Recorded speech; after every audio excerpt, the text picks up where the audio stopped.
గాంధార దేశంలో కాలాముఖుడనే క్రూరమైన రాజు తన తదుపరి పథకం గురించి ఆలోచిస్తున్నాడు. కాలాముఖా, నీ తమ్ముడు టెంకణని చంపేశారు. వాయులింగం కోసం నువ్వు పంపించిన 50 మందిలో మిగిలిన ఒక్కడు ఈ కబురు తీసుకొచ్చాడు. ఏంటి? టెంకణ మహాయోధుడు, బలశాలి. వాణ్ణి ఓడించాలంటే ఎంతో మంది కావాలి. 100 మంది కూడా సరిపోరు. కనీసం 1000 మందైనా ఎదిరించారా? ఎంతమంది కలిసి చంపారు? ఒక్కడే చంపాడు ప్రభు. ఏంటి? ఒక్కడా? అవును, ఒక్కడే. అతని పేరు తిన్నడు, కోయగూడెం యువరాజు. నా తమ్ముడు టెంకన చనిపోయే ముందు ఎంతమందిని చంపాడు? ఆ కోయగూడెం మొత్తాన్ని నాశనం చేసుంటాడుగా. వాయులింగం ఉండే ఆ ప్రదేశం దగ్గరలోకి చేరుకున్నాం. అక్కడున్న ఆడవాళ్లతో టెంకన అసభ్యంగా ప్రవర్తించాడు. వాళ్లను కాపాడటానికి తిన్నడు వచ్చాడు. ఆ పోరాటంలో మన వాళ్లందరూ చనిపోయారు. నా తమ్ముడు చనిపోతే నువ్వు మాత్రం ఇంకా ఎందుకు బతుకున్నావురా? కాలాముఖా, బాధపడకు. విలువైన సంపద, మహిమగల వస్తువులతో భరతభూమి నిండిపోయి ఉంది. పంచభూత లింగాల గురించి నీకేనాడో చెప్పాను. పృథ్వీలింగం కాంచీపురంలో ఉంది. జలలింగం జంబుకేశ్వరంలో ఉంది. ఆకాశలింగం చిదంబరంలో ఉంది. అగ్నిలింగం అరుణాచలంలో ఉంది.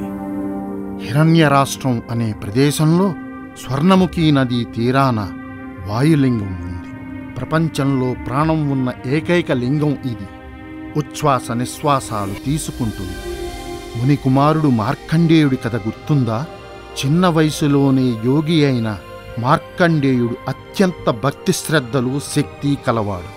అతనికి 12 ఏళ్లకు మించి ఆయుర్దాయం లేదు. అతని ప్రాణాలు తీసుకువెళ్లడానికి యమదూతలు వచ్చినప్పుడు మార్కండేయుడు గట్టిగా వాయులింగాన్ని హత్తుకుని ప్రార్థించాడు. మృత్యువుకి అధిపతి అయిన యమధర్మరాజు స్వయంగా వచ్చినా మార్కండేయుడి ప్రాణాలు తీసుకుపోలేకపోయాడు. వాయులింగం ఆశీస్సులు ఆ బాలుడికి లభించాయి. చిరంజీవి అయ్యాడు. ఏ విధమైన హాని ఇతనికి కలగదు. ఈ వాయులింగం మహిమకి నేను తల వంచి నమస్కరిస్తున్నాను. మార్కండేయుడు సప్త చిరంజీవుల్లో ఒకడయ్యాడు. ఆ వాయులింగం నీ సొంతం అయ్యిందా నీకు చావే ఉండదు. నువ్వు మృత్యుంజయుడివి, అష్టమ చిరంజీవివి అవుతావు. వాయులింగం నీ సొంతం అయితే ఈ ప్రపంచమే నీ పాదాల దగ్గర పడి ఉంటుంది. నీకు తిరిగే లేదు. కొన్ని మహత్తర శక్తులు సొంతం చేసుకోవాలంటే రక్త తర్పణాలు, ప్రాణత్యాగాలు జరిగి తీరుతాయి. నీ తమ్ముడే కాదు, నీ సైన్యంలో చాలామంది చనిపోవచ్చు. అయినా వెనుకడుగు వేయొద్దు. నువ్వే బయలుదేరి వాయులింగం దక్కించుకో. ఆ వాయులింగాన్ని నా సొంతం చేసుకునేంత వరకు వెనకడుగు వేసేది లేదు. నా తమ్ముణ్ణి చంపిన తిన్నడిని, అతని గూడెన్ని వదలను. అడవి మొత్తం నాశనం చేస్తాను. అందరి అంతూ చూస్తాను. వచ్చేది కాలాముఖుడట. వాడు నరరూప రాక్షసుడు. వచ్చింది కొందరే కాబట్టి తిన్నడు చంపేశాడు. అదే వేలాది మంది వస్తే మనకి చావే గతి. ఎవరు భయపడాల్సిన పని లేదు. కలిసి పోరాడితే ఎంతమంది వచ్చినా ఎదుర్కోగలం. చావే దండెత్తి వస్తుంది. ప్రతి ఇల్లు తగలబడుతోంది. మనందరం ఘోరమైన ఆపదలో ఉన్నాం. అందరము చస్తాం. ఈ ఒక్కసారికి మారెమ్మ మాట నిజం. ఇన్నాళ్లకు మొదటిసారి సత్యం పలికింది. మనమిలాగే భయపడుతూ రాళ్లకి మొక్కుతూ ఉంటే చస్తాం. శత్రువులు దండెత్తి వస్తే సింహంలా గర్జిస్తూ పోరాడుదాం. గర్వంగా తల ఎత్తి చనిపోదాం. అదే భయపడితే ప్రతిరోజు చస్తూనే ఉంటాం. చావు కన్నా జీవితం విలువైనది. మనం ఎలా బతికామనేది కాదు, ఎంత వీరోచితంగా పోరాడి చనిపోయామనేదే ముఖ్యం. సరిగ్గా చెప్పావు తిన్నా.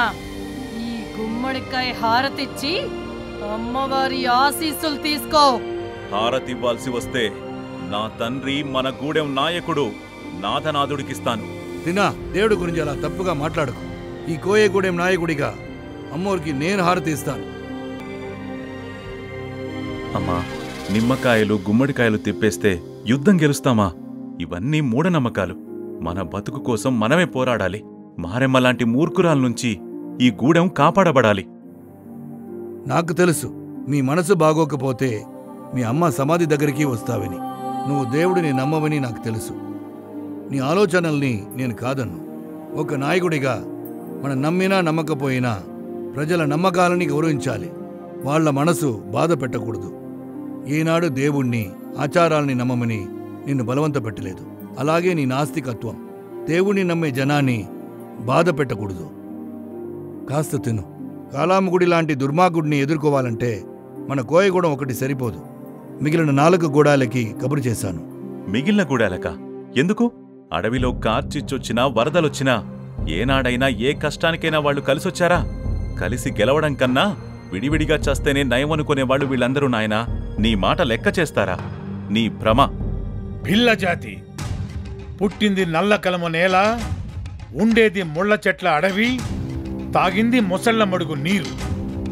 భిల్ల జాతి నాయకుడు చెండడు, వీరి ఆయుధం గొడ్డలి. పులింద జాతి పుట్టింది సదాశివ కొండభూమి, ఉండేది ఏనుగుల అడవి, తాగింది స్వర్ణముఖి నది నీరు. వాయులింగాన్ని కాపాడే భద్రగణం, నాయకుడు కంపడు, వీరి ఆయుధం త్రిశూలం. ఎరుక జాతి పుట్టింది నీలిపాలకొండ నీడ, ఉండేది దర్భకారణ్యం, తాగింది నందివింటి వాగు నీరు. నాయకుడు ముండు, అతని కుమారుడు బెబ్బులి, వీరి ఆయుధం గద. ఆడవాళ్లే రాజ్యం ఏలే నారీ గూడెం, పుట్టింది నందికొండ వాలు, పెరిగింది చిరుతుల చిట్టడవి, తాగింది పెన్నా నది నీరు. గూడెం రాణి పన్నగా, యువరాణి నెమలి, వీరి ఆయుధం కత్తి. కోయ జాతి పాండవుల్లో ఒకరైన భీముడికి హిడింబికి జన్మించిన వారసులే కోయ ప్రజలు. పుట్టింది ఎర్రకొండ నేల, పెరిగింది ఉడమూరు అడవి, తాగింది మొగిలేరు నీరు. కోయ జాతి నాయకుడు నాథనాథుడు, యువరాజు తిన్నడు, వీరి ఆయుధాలు విల్లు బాణాలు. ఏం నాదా ఒంటరిగా పోరాడాలా అంటే భయమేస్తుందా? మా సాయం అడుగుతున్నావు?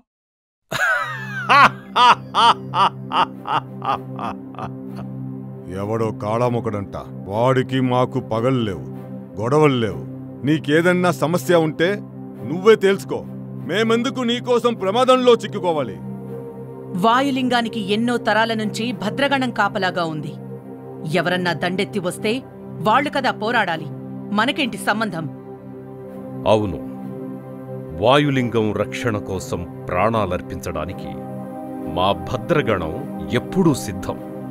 కానీ మీ 4 గూడాల పని పట్టాకే వాళ్ళు మా దగ్గరికి వస్తారు. ఆలోచించుకోండి. మనందరం అన్నదమ్ములమే. మన పెద్దలు ఈ అడవిని 5 గూడాలుగా విభజించి మనకిచ్చారు. నా ప్రాణం కోసమో ఈ అడవిలో ఓ భాగం కోసమో పోరాడదామని అడగడం లేదు. ఈ అడవి మనకి అన్నీ ఇచ్చింది. అడవి కోసం మనం పోరాడకపోతే మన బతకడం ఎందుకు? మన ముందు తరాల కోసమైనా చేతులు కలపాలి. గతంలో ఉన్న తగాదాలన్నీ మర్చిపోయి మన ఆ దుష్టుణ్ణి ఎదిరించాలి. అమ్మకి ఆపదొస్తే కాపాడుతారా, కొట్టుకు చస్తారా?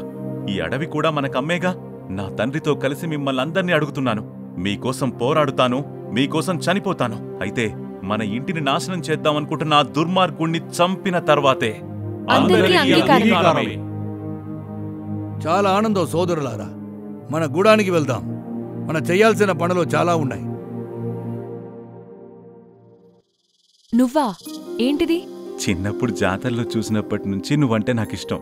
నా మనసు నీకు అర్థం కావడం లేదేమో అని పూలవాన కురిపించాను. శివయ్య అంటే నాకు మహాభక్తి. ఒక్కసారి ఆ వాయులింగం దగ్గరికి తీసుకెళ్లి చూపించవు? యువరాణి నెమలి, ఎవరిని ఏమడుగుతున్నావు? ఈ నాస్తికుడు తిన్నడు నీకు వాయులింగం చూపించడమా? నీ మాటలకి లొంగడు. ఈ జన్మలో ఇలాంటివి జరగవు. ఆ వాయులింగాన్ని కాపలా కాసే భద్రగణం కూడా ఒక్కసారి చూడలేదు. అత్యంత రహస్యంగా పరమ పవిత్రంగా అగస్త్య వంశానికి చెందిన సద్బ్రాహ్మణుడు మహాదేవ్ శాస్త్రి ఒక్కరే ప్రతి 15 రోజులకొకసారి పూజలు చేస్తుంటారు. అగస్త్య వంశంలో పుట్టిన మాకు మాత్రమే మిమ్మల్ని పూజించే అదృష్టం కల్పించారు.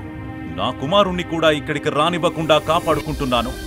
ఈ వాయులింగ రహస్యాన్ని కాపాడడానికి ఎందరి ప్రాణాలైనా హరింపజేస్తాను. నా ప్రాణాలు సైతం అర్పిస్తాను. ఇది శివం, ఇది రుద్రం. ఇంకా ఉంది. గాంధార దేశం నుంచి వేలాది మంది సైన్యంతో కాలాముఖుడు దండెత్తి వచ్చాడా? అడవిలోని 5 గూడాలు కలిసి శత్రువుతో పోరాడారా లేదా? ఎవరికి వాళ్లు గొడవపడి విడిపోయారా? వాయులింగ రహస్యాన్ని మహాదేవ శాస్త్రి కాపాడగలిగాడా? నెమలికి తిన్నడు వాయులింగాన్ని చూపించాడా? నాస్తికుడైన తిన్నడు వాయులింగాన్ని రక్షించాడా? శత్రువుల చేతికి వదిలేశాడా? అసలు ఈశ్వరుడి లీల ఏమిటి? త్వరలోనే తెలుసుకోండి.